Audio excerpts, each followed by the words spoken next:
Buenas, soy Alejandro Osuna de Biotecnología 5.1 y voy a hablar sobre las principales corrientes filosóficas en la bioética. En la práctica, la bioética se basa en la filosofía y con ella ha generado numerosas corrientes teóricas, entre las que dominan actualmente el utilitarismo, el universalismo, el personalismo y el principalismo. Estos se hablarán más adelante sobre ellas. El objetivo de la bioética es la supervivencia del ser humano y del planeta donde vive.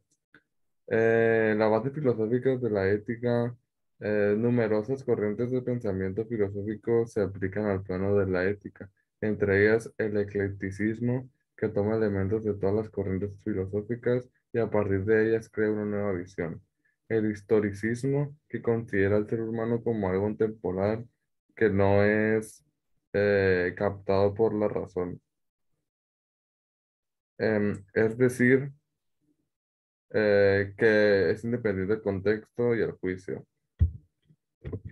El inicio de la bioética no está bien definido. Algunos autores toman hechos históricos relevantes como referencia, por ejemplo, la Segunda Guerra Mundial.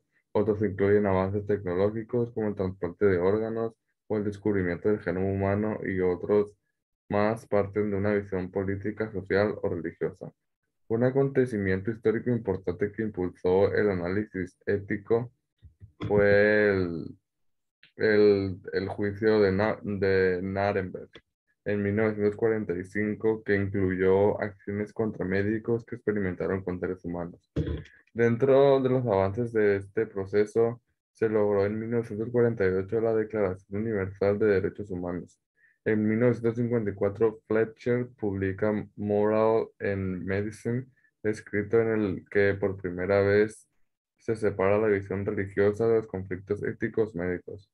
Un ejemplo claro es su propuesta para el uso de anticonceptivos orales, en una época en la que para la ética religiosa esto era inadmisible.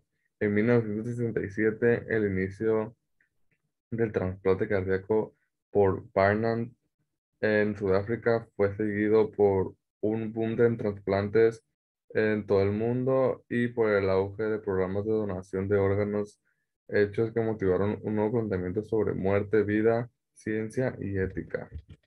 Personajes importantes en la historia de la bioética. Está el oncólogo holandés Van Ressen Potter. Se le reconoce por haber elaborado el neologismo bioético y haber propuesto las bases para esta nueva disciplina, la que llamó la ciencia de la supervivencia.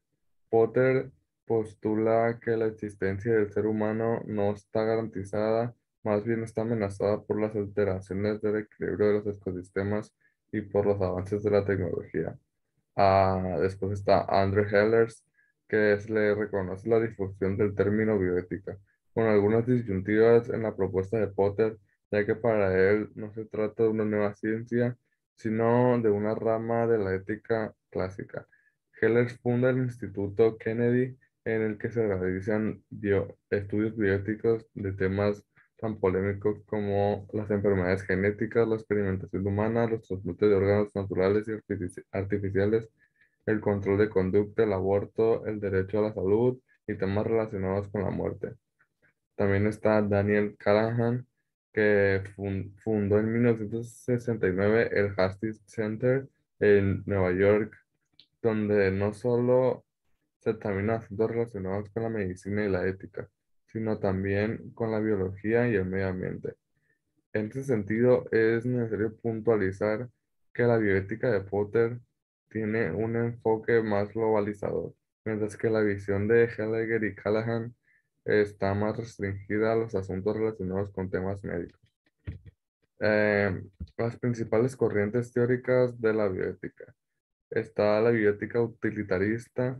Su principio básico es el mayor bien para para el mayor número de personas. Sobre los valores del individuo están los valores de la sociedad. Bajo este enfoque, las decisiones éticas tienen que ver con la utilidad que reportan para cada persona, la institución o para la sociedad. Para su aplicación se requiere previamente de un cuidadoso cálculo de costo-beneficio de las decisiones y los resultados que se obtendrían de una probable aplicación. La bioética universalista.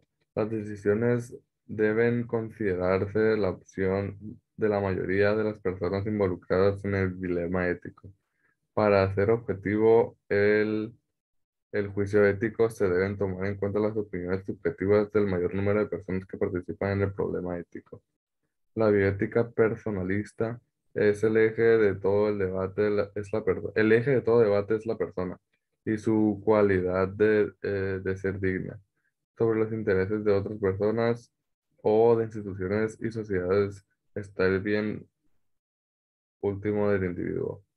El personalismo concibe a la persona como la unidad que forman el ser inmaterial, como el alma y el espíritu, y el ser material, el cual ya es el cuerpo.